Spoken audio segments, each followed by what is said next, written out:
स्वागत है आपका कुंडली विद शीतल चैनल पर।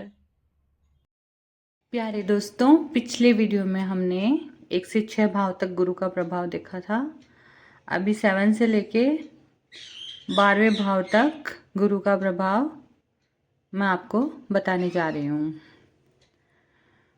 तो 7 हाउस में जब गुरु होता है तो वैवाहिक जीवन सुखी, अगर गुरु अच्छा हो तो वैवाहिक जीवन सुखी, जीवन साथी समझदार, और जो ये मैंने कहा था कि ये साझेदारी का भाव भी होता है, व्यावसायिक पार्टनर का भाव भी होता है। तो अगर गुरु अच्छा है तो उसमें लाभ होगा, और अगर गुरु खराब है तो विवाह में देरी और वैवाहिक जीवन सुखी नहीं रहेगा, और साझेदारी में भी लाभ नुकसान होने का डर रहता है। तो इसके लिए हल्दी की गांठ आपको दान करनी चाहिए अगर किसी का गुरु 7th हाउस में है तो। 8th हाउस में गुड़, विद्या, छिपी हुई विद्या और विद्या में रुचि, मतलब जो तंत्र मंत्र इनमें रुचि, ज्योतिष में जानकारी, ये सब गुरु 8th हाउस में देता है। लंबी आयु देता है, अचानक धन लाभ देता है। लेकिन अगर गुरु यहाँ पे खराब फल दे रहा है किसी भी ग्रह की दृष्टि के कारण या युति के कारण, तो भाग्य में रुकावट, धन हानि, और जो चीज़ें मैंने सकारात्मक बताई है वो सारी नकारात्मक होगी। तो इसके लिए आप पीपल के पेड़ के नीचे दीपक जलाएं शाम के टाइम में। गुरु 9th भाव में हो तो भाग्यशाली होता है जातक, धार्मिक होता है, दार्शनिक होता है, पिता से लाभ मिलता है, विदेश यात्रा, और विदेश यात्रा से लाभ मिलता है। और अगर इसका उल्टा हो तो व्यक्ति भाग्य के भरोसे रहता है। वो सोचता है कि वो है ना कि भाग्य साथ देगा तो ही होगा, तो व्यक्ति भाग्य के भरोसे रहता है। मंदिर में धार्मिक पुस्तकें दान करनी चाहिए। 10 नंबर में गुरु हो तो यहाँ पे गुरु मकर राशि में होता है, जो कि गुरु की नीच राशि है। तो यहाँ पे गुरु वैसे अच्छा फल नहीं देता है, लेकिन फिर भी अगर किसी शुभ ग्रह की दृष्टि हो या शुभ ग्रह की युति हो, और वैसे भी केंद्र में जब कोई ग्रह होता है तो वह ज़्यादा प्रभाव, उसका खराब फल भी नहीं जाता है। कैरियर में सफलता, सलाहकार बन सकता है, शिक्षक बन सकता है, और इन पद पे रह के मान सम्मान प्राप्त कर सकता है।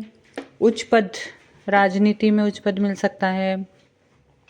अगर गुरु यहाँ पे खराब हो तो इसके सारे नेगेटिव इफेक्ट मिलेंगे। तो इस पे कार्यस्थल पर मतभेद देता है। तो इसके लिए आप माथे पे चंदन का तिलक लगाइए। गुरु अगर 11th हाउस में हो तो समाज में मान सम्मान, अनेक स्रोतों से धन की प्राप्ति, इच्छा की पूर्ति, और अगर गुरु यहाँ पे नेगेटिव हो तो लालची स्वभाव, और बाकी जो अभी मैंने बताए हैं वो सारे नेगेटिव हो जाएंगे। समाज में अपमान होगा और इच्छाओं की पूर्ति नहीं होगी। तो इसके लिए आप गरीबों को भोजन करवाइए। गुरु अगर 12th हाउस में है तो आध्यात्मिकता में रुचि, सेवा, यह व्यक्ति सेवा भावी होगा, परोपकार, दूसरों का उपकार करने वाला होगा, और विदेश में ऐसी सफलता मिलेगी, और 42 वर्ष के बाद जीवन में भाग्य उदय होगा। गुरु यहाँ बैठ के मोक्ष का कारक भी बनता है, मोक्ष की तरफ भी झुकाव हो सकता है। और अगर यहाँ पे गुरु खराब है तो ये सारे फल आप इसके उल्टे देख लेना। धर्म कार्य और साधु संतों की सेवा अगर 12th भाव में गुरु हो तो करनी चाहिए। मैं आपको बता दूं कि गुरु ज्ञान, धन, संतान और भाग्य कारक ग्रह होता है। अगर ये 1st हाउस में, 2nd हाउस में, 4th हाउस में, 5th हाउस में, 9th हाउस में,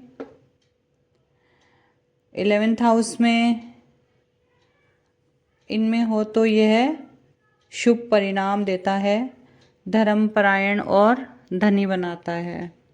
और अगर गुरु 6, 8, 12th हाउस में हो तो यह मोटापा बढ़ाता है, आलस्य बढ़ाता है और वैचारिक मतभेद बढ़ाता है। मैं कुछ सामान्य उपाय बता रही हूँ जो सभी व्यक्ति कर सकते हैं, जैसे केसर या हल्दी का तिलक नाभि और जुबान पर लगाना चाहिए रोज। गुरुवार का व्रत, पीपल पर जल रविवार को नहीं चढ़ाना है, बाकी सोमवार से लेकर आप शनिवार तक चढ़ा सकते हैं। रविवार को पीपल में जल नहीं चढ़ाते हैं।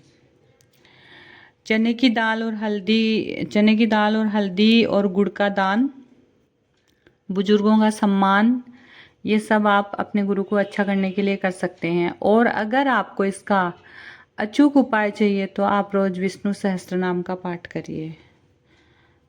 विष्णु सहस्त्रनाम एक ऐसा पाठ है जिससे आप गुरु के कितने भी नेगेटिव प्रभाव हो वो सारे एकदम से पॉजिटिव हो जाएंगे और आपका गुरु आपको अच्छा फल देगा। तो दोस्तों, ये थी कि 1 से 12 घरों तक गुरु की जो मुझे पता था वो मैंने आप तक पहुंचाया है। वीडियो अगर पसंद आए तो लाइक, सब्सक्राइब, कमेंट्स, शेयर ज़रूर कीजिएगा। अगर किसी को अपनी कुंडली का विश्लेषण चाहिए तो प्लीज़ कमेंट बॉक्स में मुझे कमेंट्स करिएगा, अपनी डेट ऑफ बर्थ डाल दीजिएगा और अपना प्यार और सम्मान जो आप मुझे दे रहे हो वो इसी तरह देते रहिए। धन्यवाद।